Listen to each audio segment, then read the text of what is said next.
You know, birthdays have a strange way of showing you the truth. Sometimes they're full of love, laughter, and warmth. Other times they arrive quietly, like an empty chair at the table, reminding you of who's missing and maybe who doesn't care anymore. My name is Clara Mayfield, and before I go on, let me ask you this. Where are you watching from tonight? I always love to hear the places people call home. It makes me feel like, in some way, we're sharing this moment across miles, so tell me, is it from your kitchen, your favorite armchair, maybe even under the covers where it's warm? Now let me take you back to a morning I won't soon forget. It was my birthday, another year older. I won't tell you the number. Let's just say I've had enough candles to heat the house. Normally, I don't expect a parade, no balloons or fancy gifts. At my age, you learn that what matters most is a simple call, a little message, even a whispered happy birthday on the phone.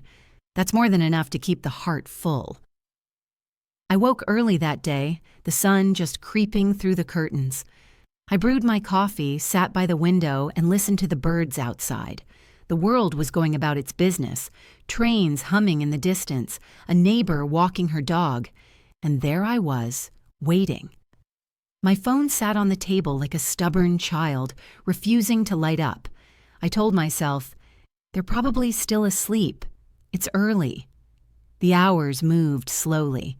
I tidied the kitchen, straightened the photos on the wall, watered the little fern in the corner, but still no messages, no calls. No cheerful, happy birthday, Mom, from my son. No warm greeting from his wife. Not even a clumsy voice note from the grandchildren who usually can't resist sending me videos of their dog doing something silly. I kept glancing at the clock. 9 o'clock passed, then 10.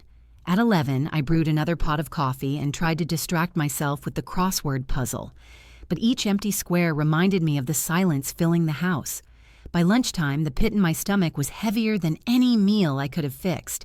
Now let me be honest, I'm not made of stone.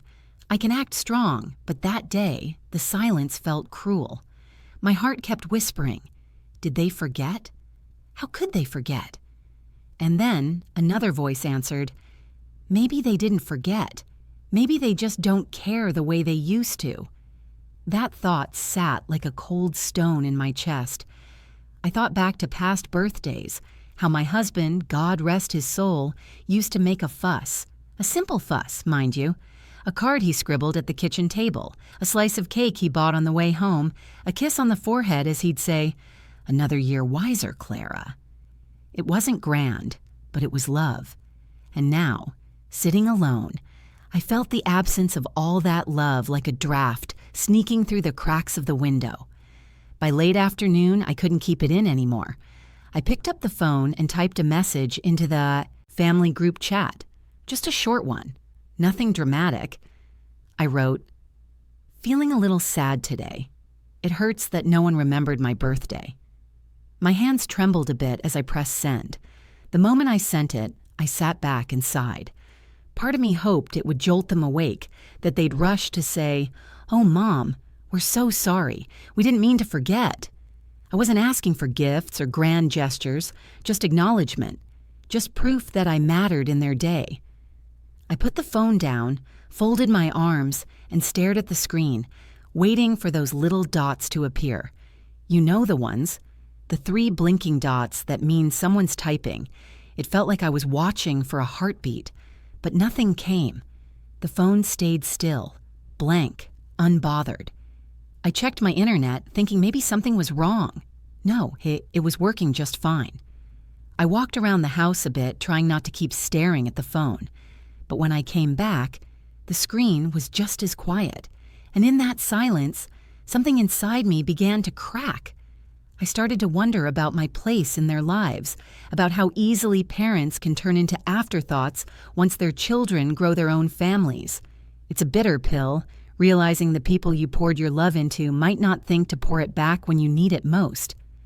That night, I lit a small candle on the kitchen table, just for myself. I sang a soft, half-hearted, "Happy Birthday" under my breath. The sound of my own voice echoed against the walls, and when I blew out the flame, I whispered a wish, not for presents, not for health, not even for happiness. I wished, simply, that tomorrow would feel less lonely than today. Little did I know, the message I sent that afternoon would bring an answer the next day, a reply that would change everything, a reply so cold, so sharp, it would cut deeper than the silence ever did. The reply came later than I expected. By then, I'd nearly given up staring at the phone. I had settled into my chair with a blanket pulled over my knees, a detective novel open on my lap. But when the chime rang, my heart leapt like a child hearing the ice cream truck. Finally, I thought, they remembered. I reached for the phone with trembling fingers, already imagining the words, "Oh, Mom, we're sorry. Happy birthday." Maybe even a promise to visit soon. I was ready to forgive the whole day's silence in an instant. That's how mothers are wired, quick to excuse, slow to turn away. But what I saw on the screen was not an apology. It was a message from my son. Just one line that knocked the air clean out of me. "We need space from you. Please don't reach out anymore." That was it. No happy birthday, no explanation, just a cold dismissal, typed out as though I were some casual nuisance, an unwelcome stranger trying to intrude. I read it once, then twice, then a third time. Each time, the words cut deeper, like a knife being turned.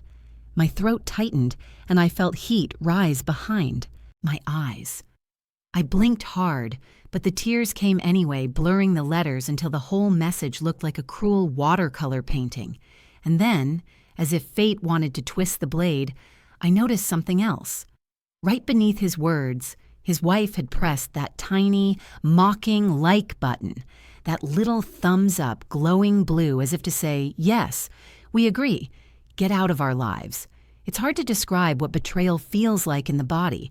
It's not just sadness, it's physical. My chest felt heavy, my stomach hollow. My hands went cold, though my face burned hot with humiliation. I had been bracing for disappointment, but not this. Not a rejection so blunt, so final, and on my birthday of all days. For a long while, I just sat there, the phone still in my hand. The house was silent except for the old clock ticking in the hallway. Tick, tock, tick, tock. Each second louder than the last, as though time itself was mocking me. I thought of all the years I had stood by him, by both of them. The money I had given, the countless hours of babysitting, the meals cooked, the rides offered, the bills quietly paid when they came up short. I thought of Christmas mornings, vacations, birthdays where I bent over backward to make sure everyone else felt celebrated. And now, cast aside with one sentence, "Please don't reach out anymore." I whispered the words aloud, just to hear them in the room.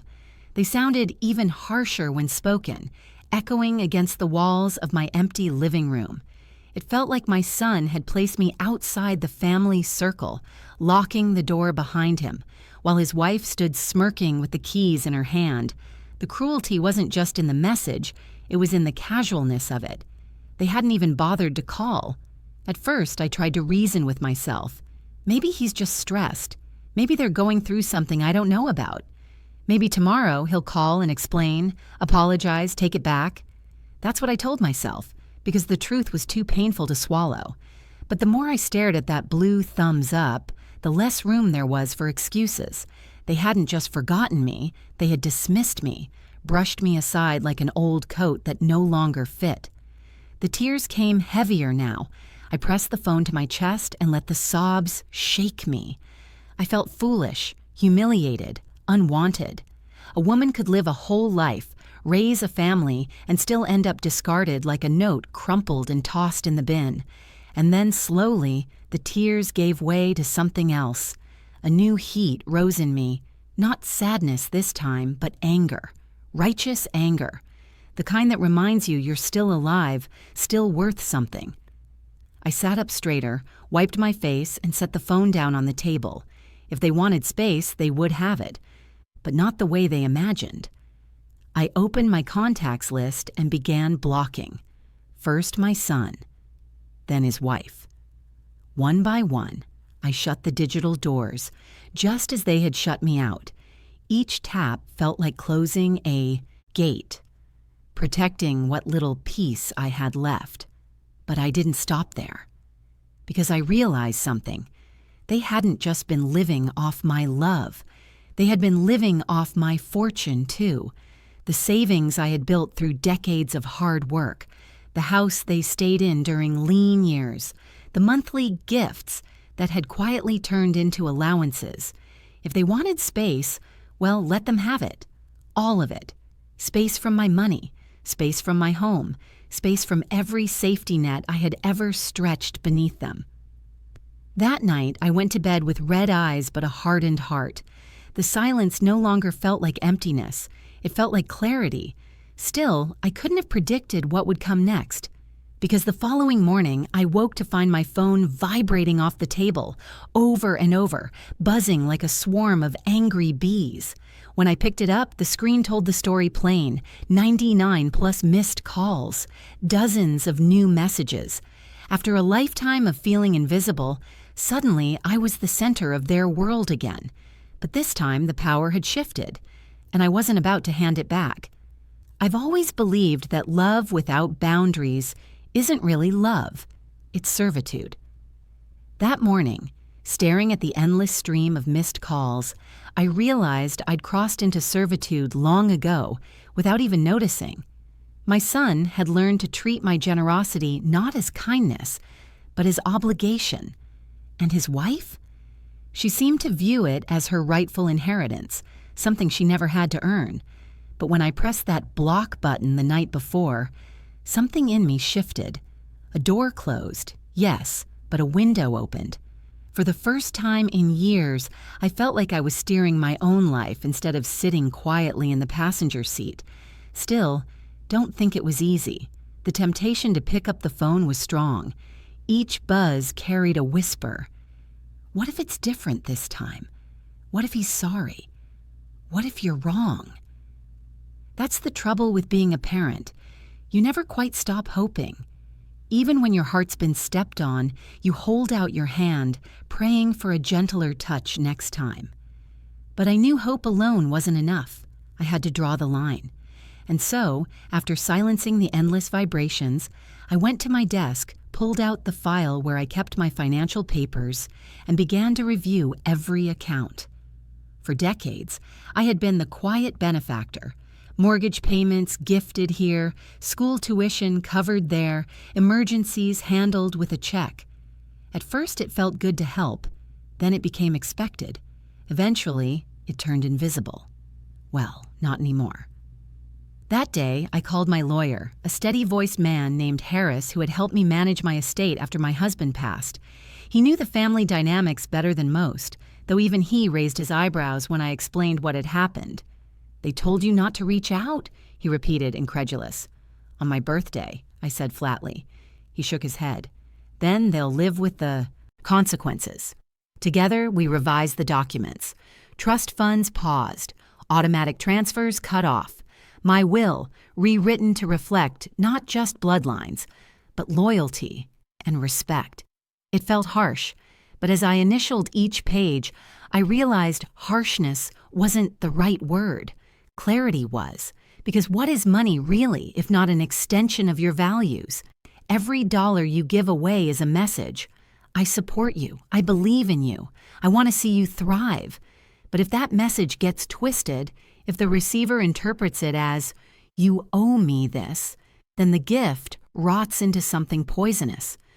By the time the paperwork was sealed in its envelope, I felt lighter, stronger, like a ship that had cut its anchor loose and was finally free to sail. The rest of the day, the calls kept pouring in. Their numbers flashed on my screen again and again, but I didn't answer. I brewed tea, sat in my garden, and listened to the wind rustling the leaves. I let the sound wash over me, drowning out the frantic buzzing from the house. And here's the thing, I felt peace. Not joy, not relief, but a kind of deep, steady peace I hadn't known in years. For so long, I had let guilt steer my decisions. The guilt of being the matriarch, the provider, the one who was supposed to hold everything together. But guilt is a poor compass. It doesn't point to truth, it points to exhaustion. Now, finally, I was charting a different course. Of course, the human heart is a complicated thing. As evening settled in and the sky turned dusky pink, I wondered if I'd gone too far. I pictured my grandchildren's faces, sweet, innocent, unaware of the battles being fought between their parents and me. Were they caught in the middle of a war they didn't understand? Would they think I had abandoned them too? That thought pricked me like a thorn, but then I remembered the message, not from the children, but from their father, a grown man fully aware of his words. Please don't reach out anymore. If he wanted space, then I would honor it, not half-heartedly, not conditionally, but fully. The next morning, I woke with a new resolve. I made a list, not of chores or errands, but of boundaries. Simple, clear, non-negotiable. I would not answer calls from those who disrespected me. I would not allow guilt to pry open doors I had closed. I would not finance the comfort of people who couldn't even manage the courtesy of kindness. I pinned the list to the refrigerator, right where I'd see it every day, a reminder that love is not a leash. When I walked back into the living room, my phone was blinking with fresh notifications. Dozens more calls overnight, a flood of messages unread but waiting. I smiled faintly, shook my head, and placed the phone face down. Let them shout into the void for once. Let them feel the silence they had given me. For the first time in a long while, I wasn't afraid of what tomorrow would bring. I had drawn the line. And now it was their turn to decide how they'd live with it. The morning after I drew the line, I woke not to birdsong or the hum of the kettle, but to the frantic vibration of my phone skittering across the nightstand like it was alive. At first, I thought it might be an emergency, a neighbor, a doctor, something urgent. But when I picked it up, the screen nearly blinded me with the flood of missed calls. 99 plus. That's what it said in bold letters. 99 plus missed calls. A number so absurd it looked like a glitch. But no, it wasn't. Behind it, there was a list of familiar names. My son's, his wife's, their home number, even the grandchildren's phones. For a woman who had been forgotten on her birthday, the sudden attention was dizzying. The silence of yesterday had transformed into a storm today, violent and unrelenting. The messages came too, long strings of texts, alternating between apologies and accusations. One said, "Mom, we didn't mean it the way it sounded. Please call back." Another, harsher, "You can't just cut us off like this. That's not fair." I sat on the edge of the bed, reading line after line. My hands didn't shake this time. My eyes didn't blur. Instead, a strange calm settled over me, like standing in the eye of a hurricane. Because deep down, I understood what had changed. It wasn't my birthday they suddenly remembered. It wasn't my heart they were worried about. It was the money, the house, the safety net I had pulled out from under them. Their urgency wasn't born of love. It was born of fear. Fear of bills stacking up, of comforts disappearing, of having to manage without the cushion I'd quietly provided for years. And that realization, painful as it was, gave me clarity. For once, their behavior wasn't a puzzle to solve or a mystery to decode. It was plain as day. I made myself a cup of tea, set the phone on the counter, and let it buzz and ping while the kettle whistled. Each chime sounded less like a plea and more like a demand, the kind of noise you learn to tune out. Still, I couldn't help but skim the messages as they piled up. Some were almost comical in their contradictions. "We just need some space. Why can't you respect that?" Followed by, "You're being cruel, ignoring us like this." "We love you. We just need boundaries."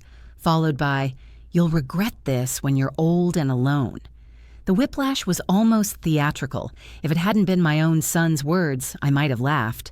By mid-morning, the tone shifted again. The desperation grew sharper. His wife chimed in. "We can't believe you'd do this to your own family. The kids don't deserve to suffer because you're being stubborn." That one stung, I'll admit. Dragging the children into it felt low, a card pulled straight from the deck of manipulation. But I reminded myself, Children aren't harmed by learning their parents have to live within their means. They're harmed when adults teach them entitlement instead of gratitude. I held firm. Around noon, the calls slowed just enough for me to take a breath. I stepped into the garden, inhaling the autumn air, crisp with the smell of fallen leaves. My roses had started to wilt, but even in their fading, they carried a kind of beauty. I thought, this is what endings look like. Messy, imperfect, but necessary for new growth. Inside, the phone blinked again. Another message. This one simply read, "Answer us or you'll regret it." The words should have frightened me, but they didn't. They only confirmed what I already knew. The storm had nothing to do with my well-being. It was about control. For years, they had controlled me through guilt, and now that I had stepped out of line, they were scrambling to pull me back. I didn't take the bait. I poured myself another cup of tea, opened my book, and let the afternoon light spill across the page. For the first time in ages, I felt like I was choosing myself over their chaos. But here's the truth. I wasn't entirely without sadness. Every ignored call was a reminder of what could have been. Every unread message was a ghost of the family I had once imagined. A son who cared without strings attached. A daughter-in-law who valued me for more than my wallet. That night, as I turned off the lights and climbed into bed, the phone still buzzing faintly in the background, I whispered a quiet prayer. Not for them to change, but for me to have the strength to stay steady. Because I knew the storm wasn't over. The calls were only the beginning. And deep down, I suspected something else. Storms don't just pass. They often reveal what's been hiding all along. And what I was about to uncover in the days to come would shake me even more than those words on my birthday had. To understand why their sudden desperation didn't sway me, you need to know how that fortune came to be. It wasn't some lottery ticket or a gift dropped into my lap. No, every dollar, every brick of this home, every line in those bank ledgers carries the fingerprints of my sweat and sacrifice. I wasn't born into wealth. My childhood was modest, even lean. My parents worked hard, but times were different then, stretching every penny, patching holes in clothes, making stew last 3 nights. I learned early that nothing worth keeping comes easy. That lesson stuck with me. When I married, my husband and I started with almost nothing.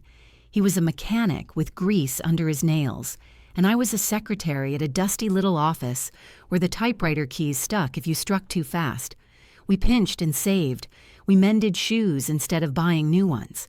Every holiday bonus, every bit of overtime went straight into a tin box we kept under the bed. People thought we were frugal to the point of madness. But we had a plan.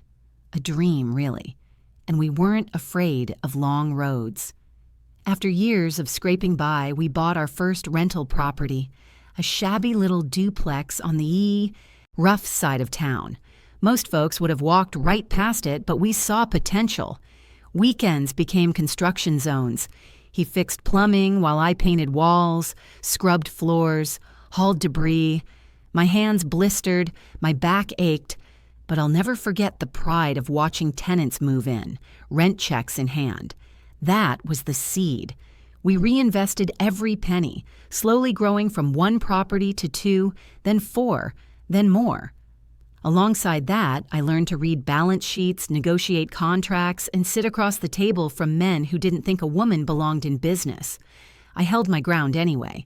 Over the decades, the tin box under the bed turned into bank accounts, trust funds, and deeds stacked in folders. We built security, not just for ourselves, but for the family we dreamed of raising. We wanted our son to grow up without the hunger we knew, without the fear of eviction or unpaid bills hanging like storm clouds. And he did. That boy never knew the sound of his stomach growling in bed, never wore patched-up shoes or walked to school without a coat. He lived in comfort we had bled to provide. I remember the first time he asked me for money as an adult. He had just married his wife, and they were short on rent. I didn't hesitate. I handed it over with a smile. This is what we built it for, I thought. To give him the cushion we never had. But cushions can turn into couches.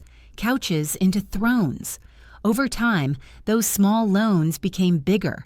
Vacations borrowed against the future, cars bought with promises of paying back someday, tuition for the children covered without question, each check written in love, though I began to notice how rarely gratitude came back with it.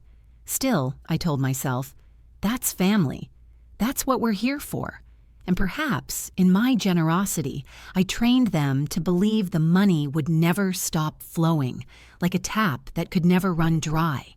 But here's what they don't seem to grasp. That fortune isn't theirs. It never was. It's the legacy of two people who clawed their way up from nothing. It's proof of decades of sacrifice, of nights spent fixing leaky pipes and days spent in offices that smelled of ink and dust. So when my son told me to stop reaching out, it wasn't just words. It was a knife into everything I had built, for him, for his children, for all of us. And when his wife liked that message, it wasn't just approval, it was entitlement laid bare. That's why cutting them off financially wasn't just spite. It was a reclaiming, a reminder that my life's work carries my name, my values, my story, and I refuse to let it be squandered by those who think love and inheritance are the same thing. Standing in my study that day, papers spread across the desk, I ran my hand over the old leather ledger my husband had kept. His handwriting filled the pages, tiny notes about repairs, rental payments, expenses. I could almost hear his voice, steady and proud. We did this, Clara. We made something out of nothing. I closed the book gently, a lump rising in my throat. This wasn't just money, it was memory, legacy, proof that we mattered, that we had carved our place in the world. And now, my son's rejection had forced me to ask a brutal question. Who actually deserves to inherit this? Blood may be thick, but gratitude, respect, those run deeper. By the time evening fell, the phone had racked up another dozen missed calls. I didn't answer. I sat quietly in the garden, watching the sun dip low, painting the sky in shades of orange and purple. I thought about the journey from the tin box under the bed to the estate I now managed, and I felt something I hadn't in years: pride. Whatever storms were coming, I knew one truth.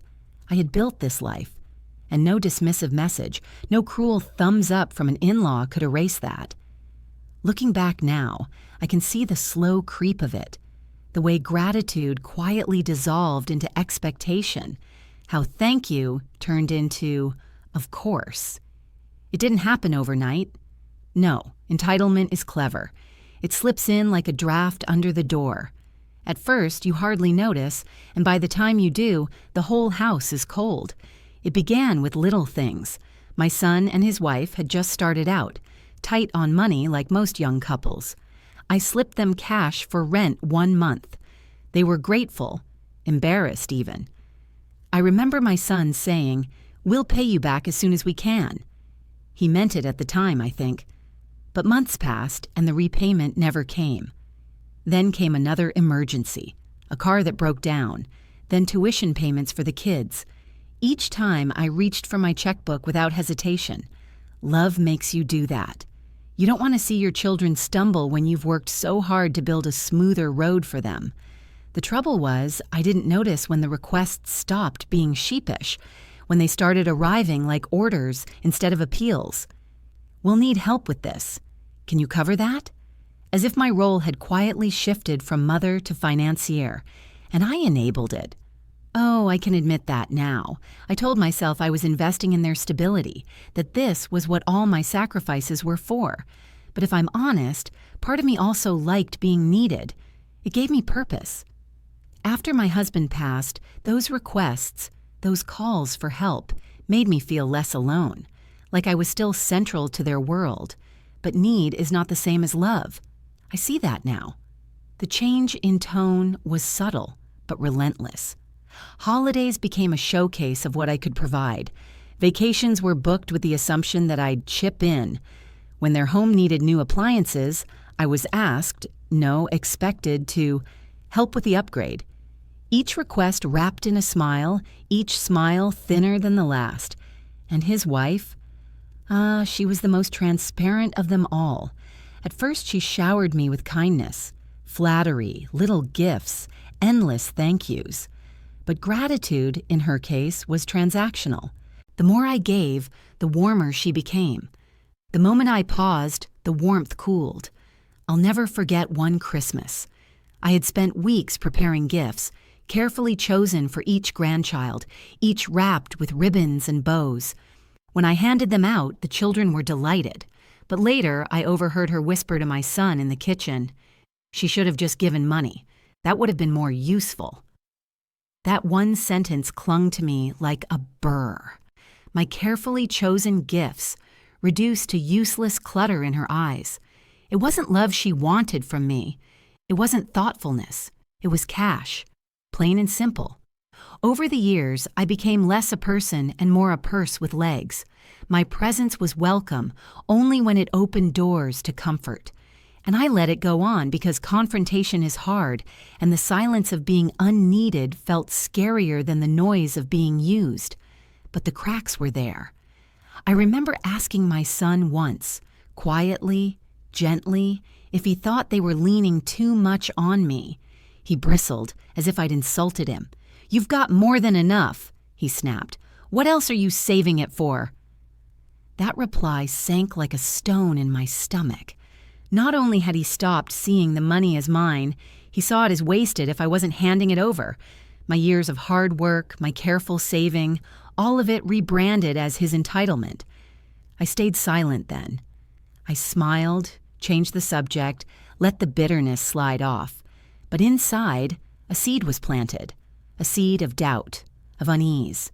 And as the years went on, it grew. There's a certain cruelty in realizing the people you love most have learned to measure your worth in dollars. It corrodes every memory, even the sweet ones, like the afternoons I spent baking with my grandchildren or the vacations where we laughed around bonfires. I began to wonder, did they see me? Or did they only see what I could provide? By the time my birthday came around, the one where they forgot, where silence filled the house, I think some part of me already knew the truth. Their absence wasn't neglect. It was calculation. Why call if there wasn't something in it for them? The message my son sent me, cold and dismissive, wasn't a sudden shift. It was the final mask falling away. All those years of dependency had twisted into resentment. He didn't want a mother anymore. He wanted a benefactor who stayed conveniently quiet in the background. No emotional needs, no expectations, just open hands passing cash forward. And when I finally closed those hands, the storm began. I can admit now that it wasn't just their entitlement that fueled the years of imbalance. It was my fear of being irrelevant, of fading into the wallpaper of their lives. But as painful as it is to face, sometimes it takes losing everything you thought you had to see what you really do. The truth was, I hadn't lost them on my birthday. I had lost them long before, slowly, inch by inch, every time I confused their dependence for love. And that's when I began to wonder, had my sacrifices backfired? By giving them comfort, had I stolen from them the one thing money can't buy? Gratitude? That night, I couldn't sleep. I lay in bed staring at the ceiling, the shadows of tree branches shifting across it like restless ghosts. My mind replayed the message over and over again, as if stuck on a broken record. "We need space from you. Please don't reach out anymore." I tried to imagine how the words had sounded in his voice when he typed them. Cold? Irritated? Dismissive? I turned it around and around, searching for some hidden tenderness, some sign that it had been a mistake. But no matter how I twisted it, it always came out the same. Rejection. My son, the boy I had raised with sleepless nights and calloused hands, had drawn a line not in sand but in stone. And worse, his wife had planted her flag right beside him, pressing like on my exile as though my feelings were up for public vote. I rolled onto my side, pressing the pillow against my chest. That tiny blue thumbs up haunted me more than I cared to admit. It was so casual, so smug. A flick of a finger, yet it carried the weight of years of dismissal. You know, there's a peculiar kind of pain in realizing cruelty doesn't always roar. It often whispers. Sometimes it doesn't even speak. It just taps a little icon and goes about its day. By 3 a.m, I'd given up on sleep. I shuffled to the kitchen, boiled water, and sat with a mug of chamomile tea that did nothing to calm me. The clock ticked loud in the quiet house, each second pulling me deeper into a truth I hadn't wanted to face. This wasn't a slip of the tongue. This wasn't stress talking. This was the culmination of years of unspoken resentment. Had I ignored the warning signs? Yes. Too many times to count. The clipped tone when I asked too many questions. The sighs when I offered advice. The unreturned calls, the last-minute cancellations, all the subtle ways he had been pulling away, and all the times I told myself it was just the busyness of life. But here it was, in writing. Proof that it hadn't been busyness. It had been choice. And choice cuts deep. Because choice means intention. It means he'd thought about it, decided it, and sent it. No accident, no misunderstanding, just finality. That's when grief shifted. It stopped being a wave that threatened to drown me and instead hardened into something sharp, a splinter in the soul. I stood and wandered to the study where the family photographs lined the shelves. There was one of him as a boy, maybe 7 years old, with missing front teeth and a grin wide enough to catch the sun. He was holding a fishing rod taller than himself, beaming with pride at the little trout dangling from the line. I remembered that day so clearly, how he'd tugged at my sleeve, shouting, "Mom, I did it! I caught one!" I ran my finger over the glass. That boy, so full of joy, so eager to share his triumphs. With me. Where had he gone? At what point had he turned from the child who wanted to hold my hand into the man who wanted nothing but my silence? Tears blurred my eyes, but this time they didn't fall. They hovered there, hot and heavy, until I blinked them away. Because grief was shifting again. It was turning into something sturdier, something closer to resolve. I whispered into the quiet room, "If you don't want me, then you won't have me." The words hung in the air, solid and real. They tasted bitter at first, but as I repeated them in my mind, they grew steadier, stronger, like a shield I hadn't known I carried. The breaking point isn't always a loud explosion. Sometimes it's a quiet declaration in an empty house, said only to yourself. And in that moment, I broke, not down, but free. I decided then that I would no longer beg for scraps of affection. I would no longer measure my worth in their attention, or lack thereof. If they wanted space, I would give it to them. Not as punishment, but as respect for their choice. But here's the thing about choices. They carry consequences. My son wanted a life without my presence? Fine. But that life would also be without my resources, without the cushion I had built, without the invisible scaffolding that had held up his family for years. I closed the photo album, set it back on the shelf, and turned off the light. As I walked back to bed, the house no longer felt quite so hollow. It felt, oddly, like mine again. That night I didn't sleep much, but when dawn finally stretched her pale fingers across the curtains, I felt different. Not healed, not happy, but certain. Certain that the balance of power had shifted.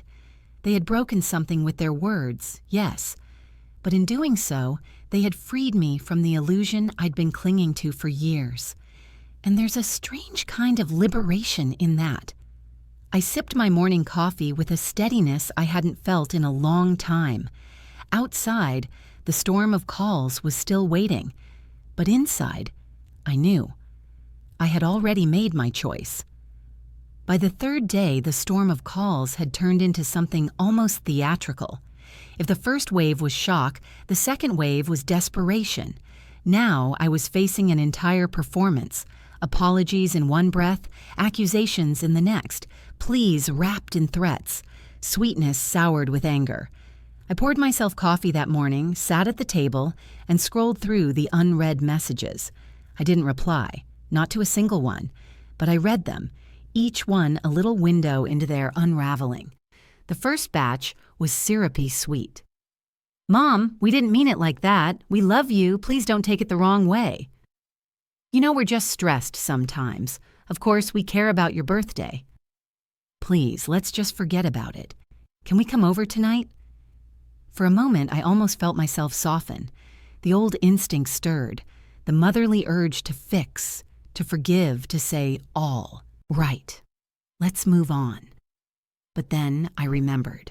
If love only shows up when money disappears, is it really love at all? And before I could finish my coffee, the tone shifted. The apologies gave way to anger. "It's cruel of you to cut us off like this. We've always counted on your help and now you're just turning your back? What kind of mother does this to her own son?" That one nearly made me laugh out loud. What kind of mother? The kind who raised him, housed him, paid his bills, and still somehow ended up painted as the villain when she finally said, "Enough." By midday, the threats arrived, thinly veiled at first, then sharper. "You'll regret this when you're sick and alone. Don't expect us to come running if you ever need us. The kids will know how badly you treated us." I set the phone down and let out a slow breath. They thought they were scaring me, but all they were really doing was confirming what I already knew. Their loyalty was conditional, a bargain. And now that I'd ended the transaction, the mask was slipping fast. That evening, I sat by the fireplace, the phone buzzing on the table beside me. The flames crackled softly, filling the silence they hated so much. I thought about how their messages mirrored the stages of grief: denial, bargaining, anger. Only this wasn't grief over losing me. It was grief over losing access. And here's the cruel irony. They had been the ones to ask for space. "Please don't reach out anymore." That had been their decree. Yet here they were, clawing at the door I had gently closed, banging on it like children locked out of the house. Part of me wondered if they even realized the hypocrisy, or if entitlement had blinded them so completely they couldn't see their own contradictions. By the fourth day, the messages grew frantic, almost panicked. His wife wrote, "You're punishing us over nothing. It's not fair. We just wanted some boundaries." Boundaries. That word again. I stared at it for a long moment, shaking my head. Boundaries are what you set for yourself, not weapons you throw at someone else. What they had wanted wasn't space. It was silence. Silence from me. Silence from my needs. Silence from the reminder that love is supposed to flow both ways. Now they were the ones choking on silence, and I refused to rescue them from it. Still, I'd be lying if I said the threats didn't sting. When my son wrote, "Don't expect to be part of our lives if you keep this up," I felt that old ache in my chest, the ache of a mother who wants nothing more than to see her family together, to be wanted, not as a benefactor, but as a mother and grandmother. But pain doesn't erase truth, and the truth was his words weren't a warning. They were a mirror, showing me how far gone things already were. So I stayed silent. I tended my garden. I read my books. I sipped my tea. Each time the phone buzzed, I let it buzz. Each new message was a test, and each time I passed by refusing to answer. One night, as I lay in bed, I whispered into the darkness, "You can't threaten someone who has nothing left to lose." And I realized I meant it, because what I had lost already, respect, appreciation, unconditional love, was more painful than any punishment they could imagine. What else could they take from me? My fortune? No. That was mine to guard. My dignity? They had tried, but I'd claimed it back. My peace? Not anymore. If anything, their fury only proved I'd chosen the right path. It was in the silence after their threats that I found my answer. I wasn't punishing them. I was finally protecting myself. And as much as they tried to rattle me with venom and guilt, their words couldn't unearth what I had already buried, the illusion that I was indispensable to their hearts. That illusion was gone, and though the truth was painful, it was also liberating.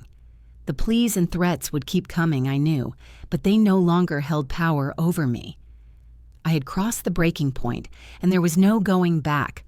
When the noise gets too loud, sometimes the universe slips you a whisper, and those whispers came to me in the form of people I hadn't expected.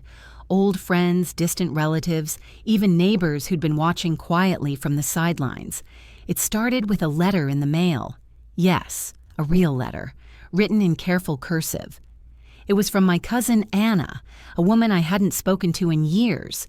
She had heard, through the family grapevine, that I was having trouble with my son. Trouble. That was the polite word, I suppose. Her words were gentle but firm. "Clara," she wrote, "don't let anyone make you feel guilty for protecting yourself. Boundaries aren't cruelty, they're survival. Remember, you taught me that years ago." I sat at the kitchen table with that letter in my hands and felt something I hadn't in days: relief. To know that someone saw it for what it was, not me being stubborn, not me being cold, but me finally standing up for myself. Then came the phone calls. A neighbor dropped by with a basket of muffins and said she admired my strength. She'd overheard whispers about my family situation and confessed her own children had started showing similar entitlement. "You're braver than me," she admitted, her eyes soft with envy. "I still give in, even when it hurts." It made me wonder how many of us, especially women of my generation, had been trained to give until we had nothing left. How many were quietly enduring the same disrespect, too afraid of loneliness to say, enough. And then there were the friends, women I'd known for decades through church, through book clubs, through long afternoons of shared coffee. One by one, they checked in. Some offered advice, others just listened. But nearly all of them said the same thing in one form or another: "You're not wrong. They are." Those words, so simple, felt like balm on a burn, because for days the threats and accusations had chipped away at me, whispering that maybe I was being selfish, maybe I had overreacted, maybe I was the cruel mother they painted me as. But hearing others reflect the truth back to me steadied my heart. It reminded me that perspective matters. From inside the storm, you can't always tell where the rain is coming from, but those standing on the shore can see it clearly. Of course, not every voice was supportive. A few relatives called to warn me I was being harsh. One even scolded me, "Family is family, Clara. You'll regret cutting them off." I let those words wash over me without reply, because family is often used as a leash, something meant to keep you tethered no matter how badly you're treated. But respect isn't owed simply because of shared blood. It's earned, nurtured, tended like a garden. And if someone tramples the garden again and again, you're allowed to close the gate. What struck me most, though, was how quickly support arrived once the truth was out. I realized how often I had kept my struggles silent, ashamed to admit that my own child treated me this way. But once I let even a little of it show, people stepped forward with their own stories, their own scars. It was as if we were all carrying secret burdens, waiting for someone else to go first so we could finally say, "Me too." One evening, as I sat with a cup of tea, I thought about my husband again. He'd always been my fiercest supporter, my shield when the world grew harsh. With him gone, I'd felt exposed, easy to wound. But now, I realized I wasn't as alone as I thought. There were still voices willing to remind me of my worth. That night, I slept better. Not because the storm had passed, it hadn't, but because I knew I wasn't the only one weathering it. The next morning, I walked into the garden with a lighter step. The roses were starting to bloom again after their pruning, little bursts of color rising from the trimmed branches, and I thought, yes, that's what this is, pruning, painful but necessary for new growth. My phone buzzed on the table inside, another string of missed calls lighting up the screen. But for once, the sound didn't rattle me, because now I had other voices in my head, voices reminding me that my story wasn't about cruelty or punishment. It was about survival, dignity, and reclaiming peace. And as I looked at the roses opening one petal at a time, I knew the storm wasn't the end of the story. It was just the season before something new. The storm had become background noise by then. Calls, messages, accusations. I'd grown used to their rhythm, like thunder rolling in the distance. But one afternoon, as I was sorting through the mail, a small envelope caught my eye. No return address, just my name scrawled in handwriting I almost didn't recognize. I carried it to the kitchen table, set down my cup of tea, and studied it for a moment. The handwriting was uneven, rushed, almost as if the writer had been afraid of being caught. Carefully, I slit the envelope open. Inside was a folded piece of notebook paper, the kind torn from a school binder, and at the top, in careful but slightly shaky penmanship, were the words, "Dear Grandma." I froze. It was from my granddaughter, the oldest of the three, 16 now, nearly grown. My hands trembled as I unfolded the page. "I know Mom and Dad said we shouldn't contact you," she began, "but I couldn't keep quiet anymore. I miss you. We all do.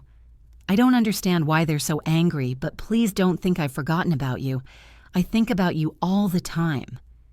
The tears came before I could stop them. For days I had been painted as the villain, the cruel matriarch who abandoned her family. Yet here was proof that not everyone saw me that way. My granddaughter's voice was pure, unfiltered by resentment or entitlement. She went on, "I still remember when you taught me how to bake bread last summer. You said patience is the most important ingredient. I've been practicing, and I think I'm getting better. The house doesn't smell the same without you. I hope one day things will be normal again. Love, Emily." Emily. My sweet, thoughtful Emily. Always the quiet one, always watching more than she spoke. She had slipped this letter through the cracks of her parents' wall, risking their anger to reach me. I pressed the paper to my chest and sobbed, not out of grief this time, but out of gratitude. Gratitude that the love I had poured into my family hadn't vanished completely. It had taken root in her, even if the soil around her had grown hard. That letter was more than words. It was a lifeline. Proof that I wasn't as invisible as I feared. Proof that my legacy wasn't only entitlement and resentment, it was also patience, tenderness, memory. I sat there a long time, the letter spread out before me, reading it again and again until the words blurred. For the first time since my birthday, hope slipped quietly back into my heart. Not the fragile hope that my son might apologize. No, I had let that go. This was different. This was hope that the next generation might break the cycle, that love could outlast resentment. Of course, the letter also brought its own ache. If Emily felt she had to write in secret, then she must have been caught in the middle of her parents' bitterness. That thought stung. Children should never have to choose sides in a battle they didn't start. But still, the fact that she reached out at all told me something vital. She was strong, stronger than I'd realized, strong enough to see the truth through the fog her parents created. I folded the letter carefully and slipped it into my journal, between pages filled with my own reflections.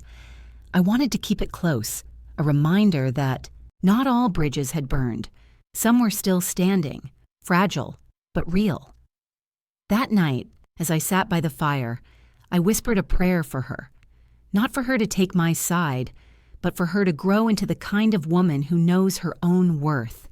A woman who doesn't confuse love with obligation, who doesn't measure people in dollars or favors. I didn't reply, of course. I couldn't risk dragging her into the storm. But I lit a candle and placed it on the windowsill, a silent signal into the night, a way of saying, "I see you. I hear you. I love you still." The next morning, the calls from my son were angrier than ever. His wife left a voicemail sharp enough to cut glass, accusing me of poisoning the children. I deleted it without listening to the end, because what they didn't know and what I wasn't about to reveal was that the children already saw more clearly than their parents imagined. Emily's letter didn't erase the pain, but it reframed it. It reminded me that my story wasn't finished, that even in the rubble of a broken family, seeds of love can survive, waiting for the right moment to grow. And maybe, just maybe, that was the real legacy I was meant to leave. Not just the fortune, not just the houses or accounts, but the values stitched into the hearts of those who were willing to receive them. For the first time in weeks, I slept deeply that night. The storm still raged outside, but inside, I had found a pocket of calm. A single light flickering in the darkness carried on the words of a girl who refused to forget her grandmother. I sat in my garden one morning, Emily's letter tucked safely in my journal beside me, and found myself thinking not about money or property, but about legacy. What do we really leave behind? Is it the bank accounts? The deeds? The investments carefully tended over decades? Or is it something less tangible, yet infinitely more enduring? For years, I believed my fortune was my gift to the future. Proof that my husband and I had done more than just survive. We had built something lasting. I imagined it shielding my children, then my grandchildren from the same hardships we had endured. In my mind, that was love made visible. But love doesn't always translate through dollar signs. I had begun to see that now. Because what happens when the money becomes the only language left? When affection is measured not in hugs or kind words, but in the size of the checks you write? That thought gnawed at me. Legacy, I realized, isn't just about wealth. It's about values, about teaching patience, kindness, and resilience, about passing on not just the fruits of labor, but the lessons learned in planting the seeds. And somewhere along the way, I had confused one for the other. I had let the financial inheritance overshadow the spiritual one. I had poured money into the lives of my children, but had I watered gratitude? I had built them comfort, but had I built them character? The uncomfortable answer was, maybe not. I thought about the years of quiet sacrifices, the meals skipped to save for the future, the long nights working side by side with my husband. Those weren't just financial decisions, they were lessons in perseverance. And yet, when I handed over the fruits of that labor so freely, I may have robbed my son of the very education hardship provides. Perhaps I thought I was sparing him, but in truth, I was denying him the dignity of struggle. And without struggle, how does one ever learn gratitude? The irony was cruel. By trying to give him everything, I may have left him with nothing of real value. I leaned back in my chair and looked at the roses climbing the trellis, their petals unfolding against the morning sun. They reminded me that beauty often comes after pruning, that new growth requires cutting back what no longer serves. Maybe this season of estrangement was just that, a pruning. Painful, yes, but necessary for something better, to grow in its place. And then my thoughts turned to Emily. Her secret letter had given me hope, but it had also sharpened my focus. If legacy isn't about money alone, then perhaps I still had time to shift the story, to pass on values instead of just wealth, to teach my grandchildren, in whatever way I could, that love is measured in patience and presence, not in bank transfers. I didn't know if I'd live long enough to see the fruit of that, but I knew I could plant the seeds. That afternoon, I pulled out a fresh notebook and began writing. Not a will, not instructions about accounts or properties, but stories. Memories of my childhood, the lessons my parents had taught me, the long nights my husband and I spent dreaming about a better future. I wrote about the tin box under the bed, about the blisters from painting the first duplex, about the first rent check we ever received, and how we celebrated with a simple pie from the corner bakery. Page after page, I poured out the history they had forgotten, or maybe never knew. Not the numbers, but the values, not the fortune, but the foundation. Because if my wealth disappeared tomorrow, I wanted them to have something more enduring, the knowledge of where they came from, the grit and gratitude that built the life they took for granted. As the sun dipped low, I closed the notebook and ran my fingers over its cover. This, I thought, might be the most important inheritance of all. I knew my son might never read it. His wife certainly wouldn't. But Emily, perhaps one day she would. And maybe, through her, those lessons would live on. Legacy isn't always what we intend. Sometimes it's what survives in spite of us. And perhaps my true legacy wouldn't be the fortune they fought over, but the resilience and dignity I chose to reclaim, even at the very end. That night, I slept with the notebook beside me, as if keeping it close tethered me to the truth I had uncovered, that what we leave behind isn't just what we own, but who we are. And I promised myself this: no matter how the storm raged, I would guard that legacy. Not just the money, but the meaning, because one without the other is hollow. And I had lived too long, sacrificed too much, to leave behind only hollowness. The days that followed took on a strange rhythm. Each morning the phone lit up with calls and messages I no longer read. Each evening I sat with my notebook, adding another story, another memory, another fragment of the life I had built. Somewhere between their noise and my silence, I began to feel a shift, not in them, but in me. I realized I stood at a crossroads, not the kind marked by street signs, but the quieter kind life places in your path when you least expect it. One road led back into the storm, answering the calls, softening, letting guilt drag me once more into the role they demanded of me. The other road was uncharted, a place where I chose peace, even if it meant walking alone. For the first time in years, I saw the choice clearly. I had power, not just financial power, the money, the estate, the inheritance that had always loomed so large in their eyes, but the power of decision. The power to decide who I would let into my life, who I would trust with my legacy, who I would spend my final years honoring with my presence. It startled me in a way. For so long, I had believed I was powerless, tethered by love and obligation. But the truth was, I had been holding the reins all along. I had simply been too afraid to pull them. That afternoon, I sat at my desk with Harris, my lawyer, and we went over my will once more.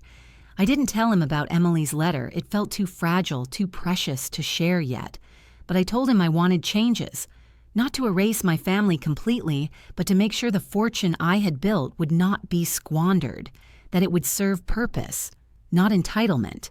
Charities I believed in, scholarships for young women who reminded me of myself at the start, hungry for opportunity, willing to work for it, a portion set aside for my grandchildren, but only under conditions that encouraged education and independence.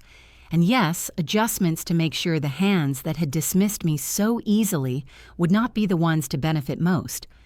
Harris looked at me with quiet respect. "You're drawing lines most people are too afraid to draw," he said. "I'm not drawing lines," I replied softly. "I'm drawing a map for the future, for the kind of legacy I actually want." When he left, I sat for a long time, staring at the stack of papers, the signatures still drying. It wasn't bitterness that filled me. It was relief. For once, I wasn't acting out of guilt or fear. I was acting with intention. And yet, even with the papers signed, the question lingered. Would I ever forgive them? Would I ever unblock their numbers, open the door, let them back in? I don't know. That's the honest answer. My heart is not made of stone, no matter how hard I try to convince myself. There are still nights when I wake in the dark and ache for the sound of my son's voice saying, "Mom," the way he used to. There are still mornings when I glance at my phone, half hoping for a message that feels real, not rehearsed. But here's what I do know. I will not beg for it anymore. I will not sacrifice my dignity for scraps of affection. If reconciliation comes, it will come on truth, not transaction. And if it never comes, then I will still be all right. Because tomorrow is not just theirs to shape, it is mine. The choice of tomorrow, I realized, is not about who remembers me when I'm gone. It's about how I live while I'm still here. And I intend to live with peace, with purpose, with the knowledge that I chose respect, even if it meant walking a lonelier road. That night, I sat by the window and watched the moon rise over the garden. The roses were still opening, one petal at a time, defying the chill of autumn. I thought of Emily again, her quiet bravery in slipping me that letter. And I smiled, because maybe that was the answer all along. Tomorrow doesn't have to be about repairing what's broken. Sometimes it's about nurturing what's still intact, no matter how small. A granddaughter's love, a neighbor's kindness, a cousin's steady reminder that boundaries are survival.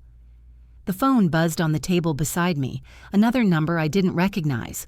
I turned it over, face down. Tomorrow would wait. Tonight belonged to me. And for the first time in a long time, that felt enough. You've walked with me through a hard story, one I never thought I'd share, let alone live. And as I sit here now, I find myself wondering how many of you listening have carried a version of it in your own hearts. Different faces, different words, but the same sting. Family turning cold, love replaced with demands, silence heavier than any noise. If you have, let me tell you this, you're not alone. Not by a long stretch. I've learned that more of us carry these wounds than we admit. We stay quiet because it feels shameful, as though being mistreated by our own children must mean we've failed. But no, sometimes it means we've given too much, and sometimes giving too much is its own kind of mistake. I used to think love meant never drawing lines. Now I see it differently.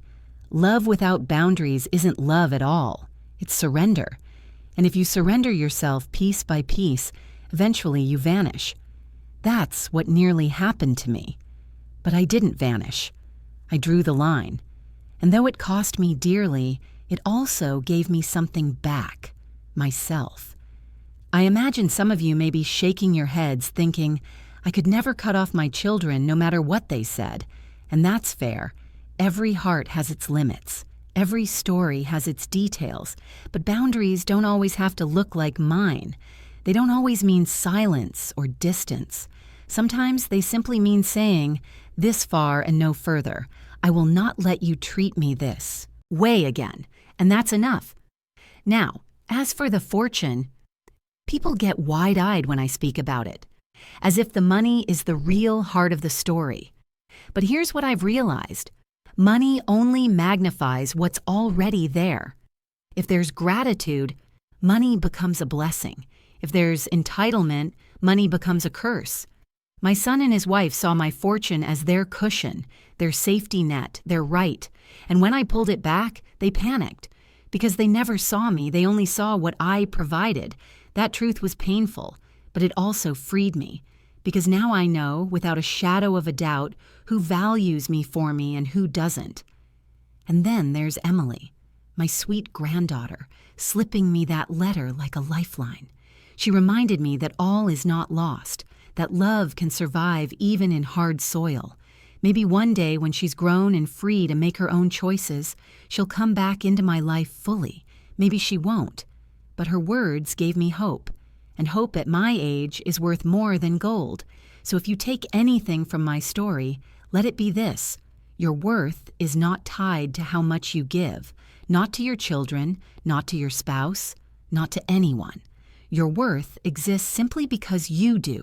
And if anyone, family or not, treats you as though your only value lies in what you provide, then you have every right to draw that line. Not out of cruelty, out of survival, out of self-respect. Now I've talked long enough. Let me turn it to you.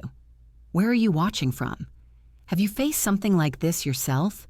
Do you know the ache of being overlooked, the sting of being used? Or maybe you've been blessed with family who love you without condition. If so, hold them tight. Tell them today how much they mean. Because love real love, is rarer than we like to admit. For me, tomorrow is still unwritten.